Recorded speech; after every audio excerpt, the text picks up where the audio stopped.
Anirudh Ravichandran sir மியூசிக்கில் அவரே பாடின ஒரு அழகான சாங் கேளுங்க.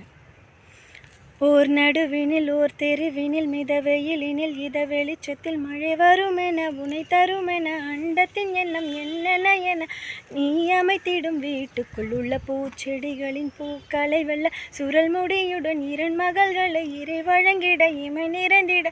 கட கடவென கவிதைகள் என கதை வளர்ந்ததும் அவர் மலர்ந்ததும் மறுமுறை இருமுறை உன் பிறவிய கிடைக்கணும் அவர்களுக்குமே உன் முகம் கொண்ட இரு மகள்களை இறை அருளிட அனைவரும் அழகிய சுய படங்களை எடுக்கவே பக்கத்துல நாம் படுக்க வழி சொல்லம்மா ஓ ரத்தத்துல பெத்தெடுக்க விதி விடுமா தீமா தீமா தீமா தீமா தீமா தீமா தீமா தீமா தீமா தீமா தீமா தீமா